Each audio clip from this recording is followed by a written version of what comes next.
एखन अपने सब सुन रहल छी बहेरी से महालक्ष्मी म्यूजिक के शानदार प्रस्तुति।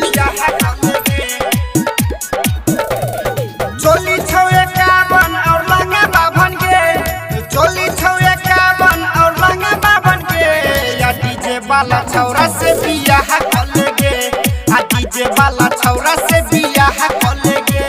चौक चौरा बहाला भेलोगे, चौक चौरा बहाला भेलोगे, आ डीजे वाला छौरा से बियाह कर लेगे, आ डीजे वाला छौरा से बियाह कर लेगे। डीजे वाला छौरा से बियाह कर लेगे।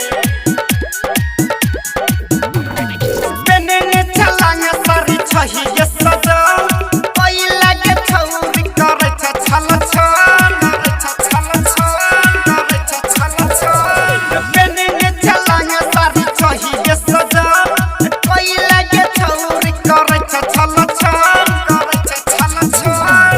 लपवा सबके टोली में हाला भेलोगे, आ लपवा सबके टोली में हाला भेलोगे, या डीजे वाला छौरा से बियाह कर लेगे, आ डीजे वाला छौरा से बियाह कर लेगे, बियाह कर लेगे, बियाह कर लेगे। डीजे वाला छौरा से बियाह कर लेगे। देखै में छौरी के लागे छ गजब, मन भरा चुस सोगे मजा ये तो मजा ये तो मजा ये तो।